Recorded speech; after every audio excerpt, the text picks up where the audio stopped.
수강생 여러분 안녕하세요. 경제학부 개공강의 교수 문성재입니다. 한 주간 잘 지내셨습니까? 오늘은 지난주에 이제 말씀드리려다가 다 말씀드리지 못했던 부분들, 특히 이제 저희가 경제 모형을 만드는 데 있어서 가장 기초가 되는 빌딩 블록이라고 할 수 있는 함수에 대한 얘기를 하고 있었는데요. 그 함수에 대한 이야기들 중에서 특히 저희가 이제 지수함수라든지 로그 함수에 대한 이야기를 지난 시간에 다 말씀드리지 못했기 때문에 일단 그 부분에 대한 이야기를 좀 말씀드리려고 합니다. 그래서 일단 함수에 대한 말씀 먼저 드리도록 하겠습니다. 우선 그 한 학기 전체를 놓고 봤었을 때 저희들이 이 경제 수학을 배우는 가장 큰 이유는 결국은 경제 모형을 표현하는 과정 중에 수학이 사용되기 때문입니다. 그래서 수학적인 테크닉들을 저희들이 잘 이해를 하고 있는 상태여야지만이 경제를 합리적으로 묘사하는 어떤 경제 모형을 만들어내고 또 다른 사람이 만든 경제 모형을 읽어낼 수가 있겠죠. 그리고 특히 이제 수리 경제학에서는 수학을 이용해서 수학이 가지고 있는 논리적이고 명료한 어떠한 그러한 어프로치를 경제를 분석하는 데 있어서 그대로 저희가 사용을 하고 있습니다. 이러한 그 모형의 가장 기초적인 아주 기본적인 요소로서 이제 집합이라고 하는 것을 저희들이 배웠죠. 그리고 이제 그 집합을 이용해서 어떠한 진술이 참인지 거짓인지를 판명할 수 있는지 배웠습니다. 그리고 이제 저희들이 그 함수에 대해서 지금 배우고 있는 중이죠. 그래서 그 집합에서 봤었을 때에 저희가 이제 그 데카르트 고급을 통해서도 이제 저희가 봤습니다만 어떠한 관계가 들었었을 때 첫 번째 집합의 어떤 원소를 두 번째 집합의 어떤 원소에 대응시키는 그러한 관계를 저희가 함수라고 부르는데요. 그러한 함수에 대한 이제 정의에 대해서 저희가 알아보고 있고 또 그러한 함수 중에서도 특히 이제 경제 현상을 분석하는 과정 중에 연속적으로 이제 증가하는 어떤 그러한 상황을 갖다가 묘사하는 함수로서 지수함수라는 것이 있죠. 그래서 그것을 이용해서 저희들이 이제 그 다양한 그 현상들을 저희가 묘사하고 있는데 이제 그러한 그 지수함수 그리고 이제 지수함수 역함수라고 할 수 있는 로그함수에 대한 공부를 저희가 이번 시간에 해보도록 하겠습니다.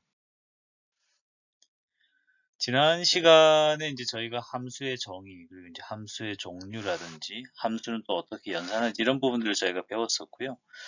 오늘 이제 그 함수의 대형 형태, 역함수, 그리고 이제 지수함수, 로그함수 이렇게 저희가 배우려고 합니다. 저희가 이제 데카르트 곱에서도 나왔지만은 그 두 집합 사이의 원소를 연결 짓는 것, 이제 그런 것들을 저희가 이제 함수라고 이제 저희들이 이야기를 한다라고 배웠습니다만 특히 이제 함수가 되려고 그러면은 어떤 요건을 충족을 해야 되겠죠. 오른쪽 그림에서 보시는 것처럼 인풋이 있으면 아웃풋이 나와줘야 되는 게 함수입니다. 근데 이제 인풋에 따라 가지고서 아웃풋이 왔다 갔다 하게 되면 이제 함수가 아니다. 라고 하는 것을 저희들이 이제 배웠었고요. 그 다음에 이제 어떤 인풋은 넣는데 아웃풋이 없어. 그런 경우도 사실 함수로서의 어떤 자격을 충족하지는 못한다 하겠습니다. 그래서 그런 것들은 이제 저희들이 그 함수의 대응 형태를 통해서 저희들이 배웠는데요. 그런 부분들을 다시 간단하게 리마인드 하면서 지난 시간에 이제 충분히 살펴보지 못했던 지수함수와 로그함수의 성질에 대해서 저희가 좀 알아보도록 그렇게 하겠습니다.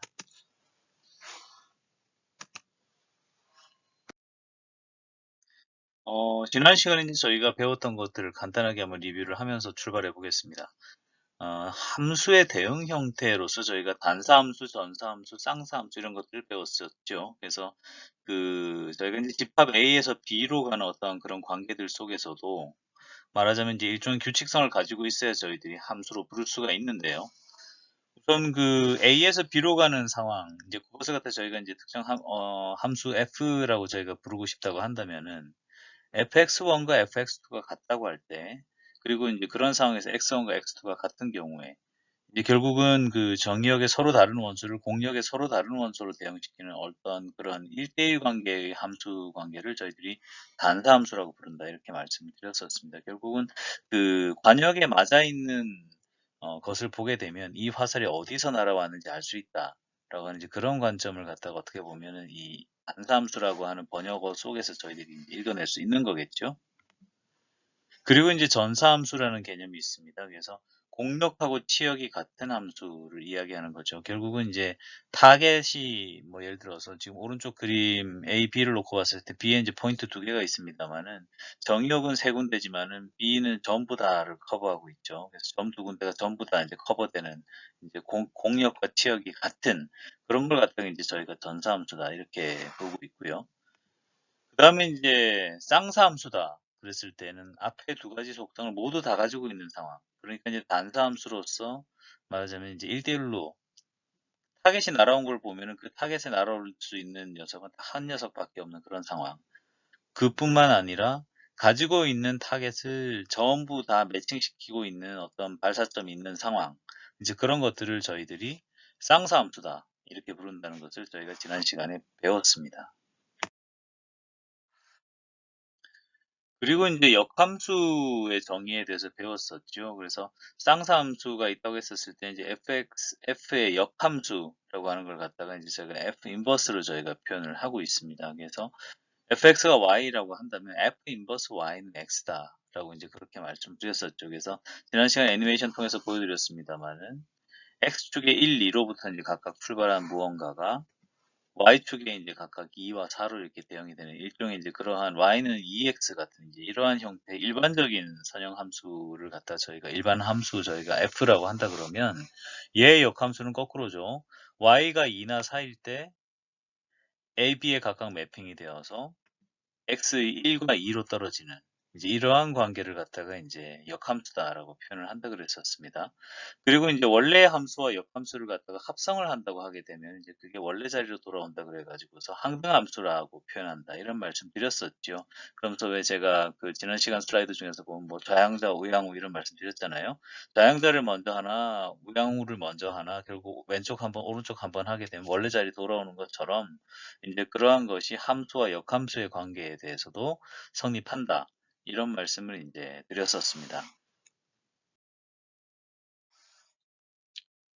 그리고 이제 지수함수와 로그함수에 대해서 저희가 이제 아주 간단하게 말씀을 보여드렸었습니다. 그래서 그 지수함수의 형태라고 했었을 때에는 보통 이제 y는 a의 x승 형태를 이제 취하고 있죠. 이때 이제 물론 a가 양수라야 됩니다. a가 양수라야 부호가 왔다 갔다 하지 않겠죠. 그 다음에 이제 a는 1이라서도 곤란하겠죠. a가 1인 경우에는 뭐 몇 번을 곱하든지 간에 계속 1일 거기 때문에 이제 이런 것들을 감안해서 이제 보통 y는 ax의 폼으로 잡았을 때 a가 보통 이제 1보다 큰 값들이거나 아니면 0과 1 사이에 있는 무언가를 놓고 보는데 이제 그때 그 a를 갖다 이제 밑이라고 해서 베이스로 표현한다 이렇게 표현했었죠. 그래서 저희가 이제 보통 생활 속에서 자연수를 기준으로 생각하는 게 좀 익숙하니까 이제 한 말씀 드리게 되면은 y는 ax다, ax승이다 이렇게 이제 표현한다 했었을 때 결국은 a가 x에 곱해지는 게 a의 x승이잖아요. 그래서 이제 저희가 예로 들어서 말씀드리고 있습니다만 a의 5승이다 그러면 a가 하나, 둘, 셋, 넷, 다섯 개 곱한 거, 그죠?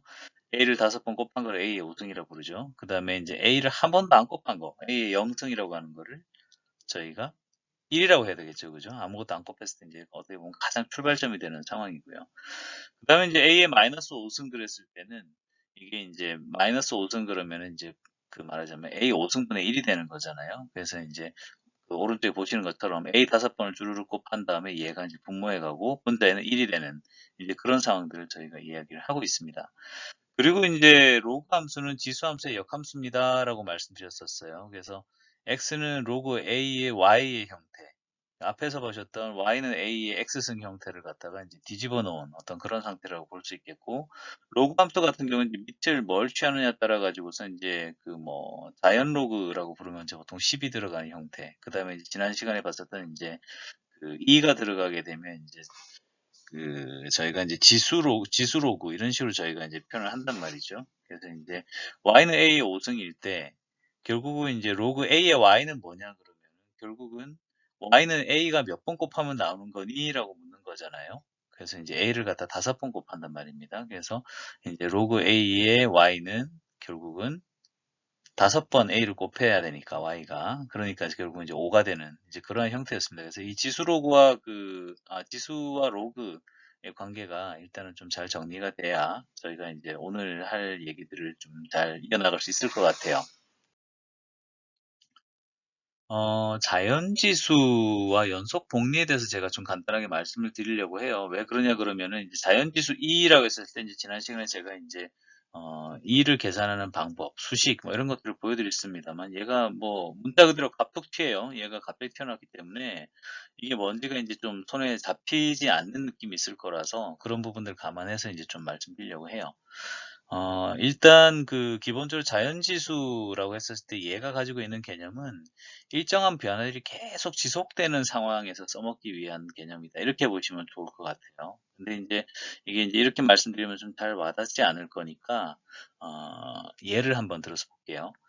은행에 저금하실 일이 있을지 모르겠어요. 왜냐하면 이제 학생 생활 길게 인제 보내셨고 인제 대학생들이시기 때문에 아직은 뭐 본격적으로 경제 생활을 한다든지 뭐 은행 가서 저금한다든지 할 일은 없잖아요. 하지만은 인제 최근에 이제 고교 교육과정 보니까는 이제 경제 수업 같은 게 생기기는 했더라고요. 우리 학생들 같은 경우에는 제가 인제 이런 걸 배웠는지 모르겠습니다만은 달리와 복리라는 개념이 있습니다. 그래서 인제 보통 그 1 년에 이자가 예를 들어서 요즘 이렇게 주는 이자 잘 없지만은 1 년에 인제 10%를 주는 어떤 예금이 있다고 쳐요. 있다 그러면 뭐 새벽까지 가서 줄 서야 되겠죠. 그러면 인제 얘를 10% 이자를 1 년에 딱 한 번 주는 그런 형태의 예금이 있는가 하면 두 번째 거를 보게 되면 1 년에 두 번씩 5%씩 이자를 주는 예금이 있다는 거예요. 그러니까 이 한 번 10%를 주느냐 5%씩 두 번을 주느냐 얼핏 생각해 보면은 뭐 합치면 10% 니까 2 곱하기 5는 10 이니까 뭐 이런 생각도 들어요. 아니면은 인제 1 년에 4번 그러니까 분기에 한 번씩 2.5%씩 그 이자를 주는 그런 예금이 있다 칩시다. 이런 것들은 인제 '요거 인제 분기에 한 번씩 이자 주는구나.' 이런 생각 들 거고 1 년에 인제 12 번 그러니까 이제 12 분에 10%씩 이자를 준단 말이죠. 그럼 얘도 인제 결국은 그 부모 분자 곱해 보면은 결국은 이제 12 곱했을 때 이제 10% 나온단 말이죠. 그래서 '이게 얘들이 어떻게 차이가 나는 거지?' 결국은 이자를 주는 주기가 1 년에 한 번 딱 주고 치우느냐 아니면 사이에 인제 끊어 가지고서 좀 주는 시기가 있느냐에 따라 가지고 좀 차이가 있구나라는 걸 알 수가 있겠죠. 그죠? 과연 그러면 어느 쪽이 더 이자를 많이 줄까요? 제가 그래서 그 한번 직접 계산을 해 봤습니다. 나중에 이제 제가 그 지금 우리 이 클래스에 파일 업로드가 안 됩니다만 이제 구글 드라이브에 제가 이제 엑셀 파일을 올려 놓을 거니까 관심 있으신 분들은 보면 좋겠는데요. 똑같은 원금을 똑같은 1년 수익률 10% 에다가 인제 저금을 한다고 치더라도 그 예금이 얼마만큼의 빈도로 이자를 지급하냐에 따라 가지고 수익이 차이가 난다는 거예요. 그래서 이런 것들은 인제 결국 이자를 받아 가지고서 다시 재투자를 하기 때문에 예를 들어서 1 년에 한 번 줄 때는 그렇게 못 하지만은 뭐 1 년에 두 번을 줘요. 그러면 6월 달 말에 이자 받아 가지고 연말까지 한 번 더 굴릴 수 있잖아요. 분기마다 한 번씩 준다 그러면 연간 지가 저 이자가 지급되는 횟수가 4 번이니까 분기 말마다 그냥 3, 6, 9 월에 이자 받아 가지고서 이자를 갖다가 다시 재투자를 하는 그런 인제 일들이 가능하죠. 이런 것들이 이제 보통 복리 효과다라고 이렇게 표현을 합니다만 지금 그 아래쪽 표를 보시게 되면은 원금은 다 똑같아요. 처음 시작은 다 만으로 출발한단 말이죠. 그리고 인제 연간 지급 횟수가 처음에 이제 작게는 1 부터 시작해서 2, 4, 12, 24 이렇게 올라가요.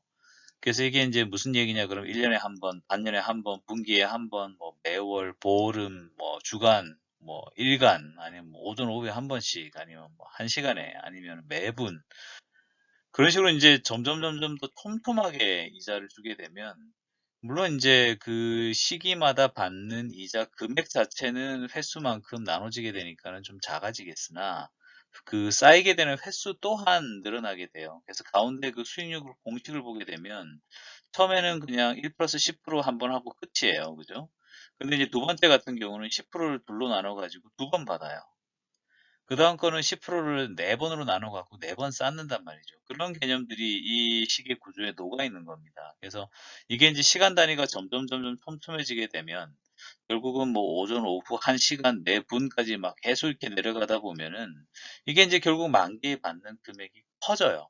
그래서 인제 그 네 번째 만기 금액을 보시게 되면 네 번째 컬럼에 이제 만기금을 보시게 되면은 처음에 10,000원 받아 가지고서 10% 1년 굴리면은 11,000원 될 게 이게 인제 그 중간에 한 번씩 받아 가지고 복리로 굴릴 기회를 갖게 되면은 더 자주 더 촘촘하게 받아 가지고 굴리게 되면 궁극적으로 받는 그 금액이 커진다는 거죠. 그래서 그 가운데 수익률 공식 제가 이제 마지막 줄은 빨간색으로 표시를 해 놨습니다마는 무한히 이자를 지급을 받는 그런 상황. 그런 상황에서 수익률 공식이 어떻게 되는고 하니 결국 가운데 보는 것처럼 이제 이게 극한의 개념인데 여러분들이 아직 이거 배우시나요? 고등학교 때? 대략 배우시지 않나 모르겠는데 하여간 결국은 무한히 커지게 돼 무한히 짧은 순간 동안 무한히 작은 이자를 무한히 그 누적하고 재투자하는 그런 과정들을 갖다가 이제 묘사하는 게 결국은 자연 지수. 그래서 이제 exponential 10%를 갖다 이제 쌓게 되면은 결국은 이제 처음에 단리로 받았을 때 11,000원 받는 것보다 사실은 더 받을 수 있다. 이런 얘기를 이제 한다는 것이죠. 그래서 이런 상황을 묘사하라고 있는 게 사실은 지수 함수예요. 그래서 이제 그림으로 이렇게 한 번 더 말씀을 드리면은 결국은 처음에 거는 시작해가지고서 1년 끝날 때까지 이자 한 번 딱 받고 끝내는 거예요. 아주 깔끔하죠, 그죠? 하지만 1년에 내가 4번을 받겠다. 그러면 3, 6, 9, 12월 있단 말입니다. 그러면 이제 그때마다 아까 받았던 이자보다는 4분의 1 토막이 되겠지만 어쨌거나 간에 3개월이나 6개월, 9개월 차에 받은 거는 그 1년 만기가 될 때까지 더 굴릴 수 있는 찬스가 주어져요. 그죠? 그리고 이제 아예 이게 1년 내내 계속된다 그러게 되면은 매 순간마다 굉장히 작은 규모의 이자를 받아가지고서 남아있는 잔여 기간 동안 다시 투자를 하는 어떤 그런 상황을 생각할 수 있겠습니다. 그래서 이런 것들이 말하자면 이제 연속 복리가 되는 것이고 자연 지수라고 하는 것이 보여주는 어떤 그런 개념이 바로 이러한 개념이 되는 거죠. 결국은 특정한 수익률이 내 보유 기간 동안 혹은 내 관찰 기간 동안에 꾸준하게 증가율로서 작용하는 어떤 그런 상황에 대응하는 것이 바로 자연지수다. 그리고 자연지수를 계산하는 공식 안에 들어있는 어떤 사상이다. 이렇게 보시면 되겠습니다. 그래서 그 지난 시간에 자연지수를 계산하는 것과 이제 그 정의식에 대해서 보여드렸었어요. 그래서 E라고 하는 거는 리미트가 n에서 무한대로 갈 때에 1 플러스 n분의 1이 n승하는 걸 갖다가 이제 저희가 자연지수 E라고 정의한다 그랬죠. 그래서 이제 전형적으로 저희가 이제 수의 체계 배울 때 유리수, 무리수 뭐 이 얘기 잠깐 했지만은 무리수예요. 얘는 그러니까 분수로서 표현할 수가 없어요. 그리고 이제 아까 말씀드렸듯이 여러 번 말씀드렸듯이 연속적인 성장을 하는 상황에 대해서 사용이 되는 거고 그 다음에 이제 계산된 자연지수 값이 2.78 뭐 어쩌고저쩌고 이렇게 쭉 나가요. 계속 이렇게 나가는데 이게 이제 실제 엑셀로 한번 제가 1에서 100까지 계산을 해봤습니다. 이렇게 계산을 해보게 되면은 또 n자리에다 1 한번 넣어봐요. 그러니까 2잖아요. 그래서 이제 2로부터 출발해가지고 숫자가 이제 점점 n이 커지게 되면은 지금 이제 오른쪽 그림에서 보시는 것 같은 형태로 이제 가게 돼요. 근데 이제 증가하는 속도 자체가 n이 커진다고 해서 무한히 커지는 게 아니라 좀 떨어지게 돼가지고 결국 이제 2.718 언저리로 이제 수렴을 하는 어떤 그런 형태로 가게 됩니다. 그래서 그 결국은 이제 앞에서 보셨던 continuous compounding이라고 그러는데 이제 계속 연속적으로 저희가 어떤 복리 이자를 쌓는 상황이라고 하는 것이 이쪽 이 그림에서는 n이 커지는 거, 가로축이 커지는 거, 그러니까 결국 얼마나 더 촘촘하게 나에게 주어진 시간을 잘게 쪼개가지고 쌓느냐의 문제와 결국은 일맥상통하는 것이다라는 걸 알 수 있고 그러한 것이 결국은 자연지수라고 하는 것 안에 들어가는 어떤 그런 개념이죠. 그래서 이제 지수 함수가 갖고 있는 성질에 대해서 저희가 한번 좀 리뷰를 해보고 싶은데요. 자연지수 함수 fx라고 했었을 때 fx라고 하는 거는 정의역이 주어지는 게 결국 임의 실수 x예요. 그래서 x 전체에 대해서 저희가 봤었을 때 이제 ex가 대응되는 함수를 갖다 fx라고 할 때에 이것을 갖다가 이제 EX 이런 식으로 저희가 표현을 한단 말이죠. 얘가 가지고 있는 성질을 한 몇 가지 보겠습니다. 우리 교과서에도 있습니다만은 그 X가 0일 때는 E의 0승이 돼가지고 1이에요. 결국은 그 E라고 하는 어떤 그 아까 보셨던 2.7% 하는 그 숫자를 갖다 몇 번 그 곱하느냐의 문제거든요. 자연지수 함수라는 게. 그래서 E의 0승이 됐을 때는 다른 그 이런 지수 함수들과 마찬가지로 0승일 때는 1이에요. 그리고 이제 그 fx 그 지수함수 같은 경우는 EX 같은 경우에는 얘는 그 말하자면 치역이 양의 영역에서만 존재해요. 음이 나오지가 않는다는 얘기죠. 그래서 이러한 개념들이 주어지고 있고요. 그 다음에 이제 강증가함수입니다. 그러니까 결국은 그 x가 크게 가게 되면, 오른쪽으로 가게 되면은 결국 그에 매칭되는 그 fx의 값도 조금이라도 크다는 얘기예요. 그래서 항상 그런 그 강증감수, 그러니까 이제 지난번에 계단하고 그 저 경사로 보여드렸지만 이제 같은 구간 없이 조금이라도 x가 커지면은 얘는 무조건 y 값도 좀 커지는 거예요. 그 다음에 이제 볼록 함수라 그럽니다. 이게 볼록 함수가 이제 그 가운데쯤이 밑으로 푹 눌려져 있는 걸 볼록 함수라 그래요. 그 다음에 이제 그 가운데가 위로 톡 튀어나와 있는 걸 갖다 보통 오목 함수 이렇게 부르는데, 자연지수 함수 같은 경우는 볼록 함수입니다. 볼록 함수, 오목 함수 늘 헷갈려 갖고, 저 학생 때는 볼록 함수 비읍이니까 밑으로 들어가 있고, 뭐 오목 함수는 위가 동그라니까 뭐 이렇게 생각했었는데, 어쨌든 외우는 건 뭐 여러분들 알아서 이제 각자 팁으로서 이제 하시면 되는 거고, 볼록 함수의 어떤 그런 성질을 가지고 있어요. 그래서 x가 양의 무한대, 말하자면 계속 커지게 되면은 fx도 계속 커져요.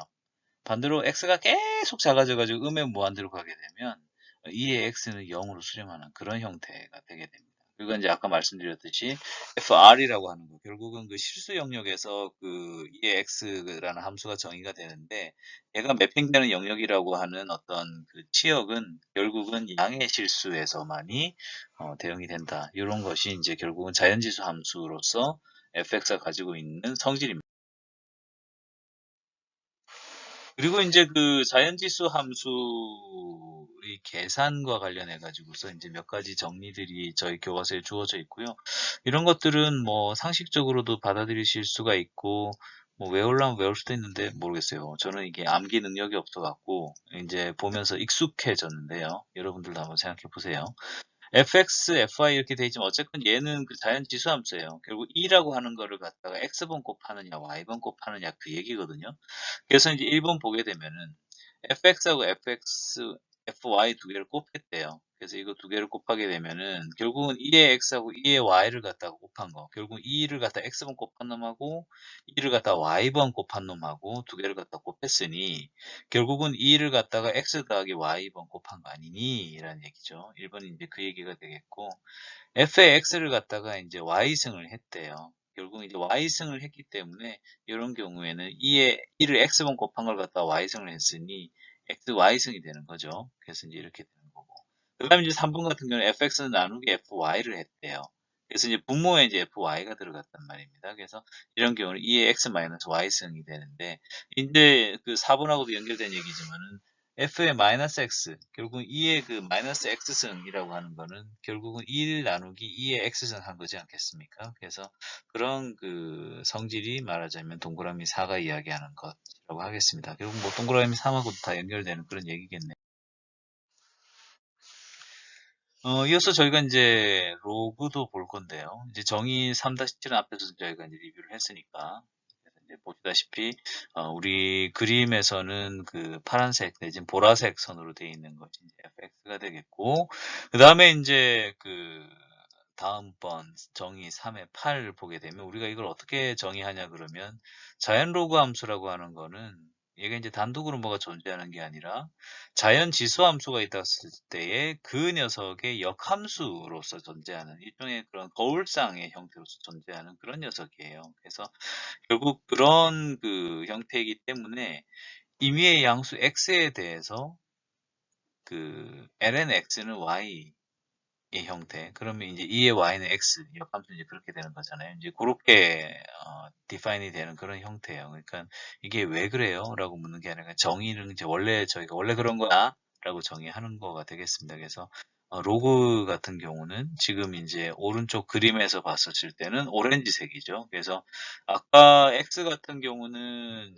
그 2의 x승 같은 경우는 전체 실수에 대해서 저희가 정의역을 잡고, 치역이 이제 양의 실수 전체였는데, 여기 로그에서는 거꾸로예요. 양의 영역에서만 정의가 되고, 얘랑 매핑되는 그 숫자들은 결국은 실수 전체가 되는 그런 상황이 되겠습니다. 그래서 저희가 기하적으로도 보게 되면 지금 그 y는 x로 표현되어 있는 그 점선을 중심으로 어, 지수함수하고 로그 함수가 서로 대칭을 보이는 이제 그런 모습을 볼 수가 있겠네요. 그리고 이제 자연 로그 함수 fx의 특징을 한번 또 살펴보겠습니다. 아까 이제 갖고 있었던 지수 함수의 대칭이라 보면 되니까 거꾸로 이제 뒤집어 보면은 다 이유들이 나오죠. 그래서 fx가 말하자면 로그 함수라고 했었을 때 f1은 0이에요. 이건 뭐 그 말하자면 로그 함수일 때도 거꾸로였잖아요. 그죠? 0,1에 찍히냐 1,0에 찍히냐 그 얘기입니다. 그 다음에 이제 그 x가 1보다 클 때는 양의 영역에서 이제 지역을 갖게 되고 x가 1보다 작을 때는 음의 영역에서 지역을 갖는 그런 것이 로그의 특성이다. 그리고 이제 정의역은 양의 실수에서만 정의되고 치역은 실수 전체다라는 거 제가 이제 아까 구두로 말씀드렸고요. 로그 함수 같은 경우는 지수 함수와 마찬가지로 강증가 함수입니다. 그 조금이라도 x 값이 오른쪽으로 가게 되면은 그거에 매핑되는 로그 x 함수 같은 경우는 조금이라도 크다는 거예요. 그래서 그런 관념들을 가지고 있어야 되고.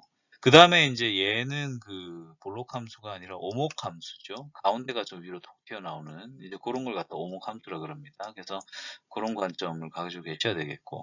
그 다음에 이제 그 x가 0으로 가게 되면은 마이너스 무한대로 그리고 x가 양으로 무한대로 가게 되면 로그 x가 무한대로 가는 그러한 성격을 가지고 있다 라고 말씀드릴 수 있겠네요. 그래서 이러한 그 로그 함수가 가지고 있는 어떤 성질이 있는데요.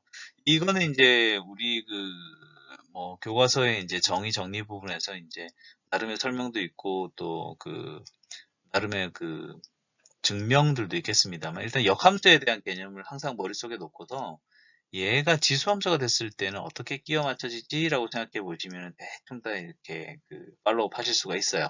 그래서 그 로그 xy 돼 있는 건 로그 x 플러스 로그 y고요. 로그 1 나누기 x 돼 있는 거는 마이너스 로그 x예요.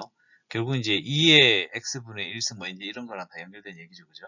그 다음에 이제 로그 x 나누기 y 되는 건 로그 x 마이너스 로그 y. 이건 참 많이 쓰는 관계를 할 수 있겠고. 그 다음에 이제 임의의 상수 c에 대해서는 ln x c승 돼 있는 거는 c가 앞으로 튀어나온다. 이렇게 보면 되는데 결국은 이제 x c승이라고 하는 게 이제 x 10번 곱한 거니까 결국 ln x라고 하는 것도 결국은 10번 더한 거가 되니까 결국 c의 ln x 이런 형태로 이제 떨어진다는 거죠. 그래서 역함수의 정리에서 저희가 이제 항상 알아야 되는 게 아래쪽에 제가 이제 노란색으로 따로 표시를 좀 해뒀습니다만은 이게 ln x라고 하는 거는 x예요. ln의 2의 x도 x예요. 좌향자 우양우 하나, 우양우 좌향자 하나 원래 자리 돌아오는 거예요. 그래서 그런 거를 갖다가 이제 역함수의 정리, 특히 이제 로그와 지수함수 공부할 때는 머릿속에 넣어두고서 그 성질을 갖다 봐두면 좋고, 나중에 이제 시험이나 이런 거에서 만났을 때도 좀 덜 당황하시겠죠, 그죠? 그리고 이제 지수함수와 로그함수는 밑에를 갈아 끼울 수가 있어요. 그래서 임의의 양수 a랑 x가 주어진다고 했었을 때 그 밑에 해당하는 a를 갖다 저희가 갈아 끼울 수가 있어요. 그래서 정리 3-5 교과서에 있는 게 뭐냐 그러면 지수함수라고 하는 거는 결국은 자연지수함수하고 저희가 합성을 할 수 있다. a x승이라고 하는 건 2의 x의 로그 a를 갖다가 하게 되면 이제 된다는 거죠. 그래서 이제 이런 것들도 결국 생각해보면 앞에다가 이제 로그를 씌우게 되면 그죠? 앞으로 톡 튀어나오면서 빠져나오는 그런 것도 금방 보일 수가 있어요. 그 다음에 이제 또 그 자연수 제곱에서 이제 밑에 변환을 갖다 한번 해보면 요거 비슷한 감각을 가질 수가 있는데 2를 8번을 곱해요. 이렇게 8번 곱해요. 결국 얘를 4를 4번 곱한 거하고 비슷하지 않겠어요? 그죠? 2의 2승이 4잖아요. 그러니까 이제 4를 4번 곱하면 4, 4, 4 이렇게 된단 말이죠. 결국 이걸 갖다가 저희가 이제 로그로 갈아 끼우는데 로그 밑을 갖다 2를 쓴단 말이죠. 그렇게 했었을 땐 지금 이제 노란색처럼 이제 표현이 가능하다라고 하는 걸 갖다 이제 말씀을 보여드리고 싶었어요. 그래서 이런 형태도 볼 수 있고, 혹은 일반 로그 함수는 자연 로그 함수와 선형 함수, 합성 함수다 이렇게 이제 저희가 표현할 수 있는데 로그 AX 같은 경우는 결국은 로그 A가 밑으로 빠져나가는 그런 형태로서 이제 저희가 잡아줄 수도 있다. 그래서 자연수 로그에서도 이제 밑을 갖다 변환한다고 하게 되면 결국은 이제 밑에 해당하는 사를 갖다 제가 좀 노란색으로 칠을 해놨는데 밑을 갖다 2로 통일해가지고 보게 되면 2를 6번 곱한 놈하고 2를 2번 곱한 놈하고 이제 분모 분자 들어가서 3번 되는 이제 이런 형태가 되는데 이런 류의 형태, 이런 류의 이제 얘가 오히려 도움이 되실 수도 있고 이해에 좀 방해가 될 수도 있는데 좀 천천히 한번 생각을 한번 해보세요. 그래서 두 개가 좀 도움이 되셨으면 해서 제가 이제 예로 말씀드린 겁니다. 그래서 이제 첫 번째 시간에는요, 함수의 대형 형태에 대해 가지고 저희가 이제 단수함수, 전수함수, 뭐 쌍수함수 이런 걸 배웠고, 그다음에 이제 저희가 산술적 증가, 지수적 증가 뭐 이런 개념 얘기하면서 지수적 증가를 묘사하는 지수함수 그리고 이제 그거의 역함수인 로그함수를 배웠어요. 그래서 특히 이제 경제 데이터를 분석할 때 명목 지표 같은 경우는 지수적으로 증가를 하게 돼 있는데 왜 그러냐 그러면 인플레이션 때문입니다. 인플레이션이 항상 이제 양의 값으로서 그 데이터 자체에 영향을 주기 때문에 예, 명목 지표 같은 경우 항상 좀 인플레이션에 노출이 돼 있죠. 그래서 이제 그런 부분들을 감안해서 저희가 이제 이해를 해야 되기 때문에 그런 상황에서 이제 유용하게 쓰는 게 바로 지수함수, 로그함수 이런 거예요. 그래서 이제 그런 걸 바탕으로 저희가 이제 볼 수가 있고 지난 시간에 제가 로그 스케일 그림 같은 것들도 이제 저희가 보여드렸죠. 그래서 이제 그런 걸 바탕으로 저희가 이제 함수에 대해서 저희가 좀 살펴봤고 잠깐 이제 쉰 다음에 다음 챕터 저희가 이어가도록 하겠습니다.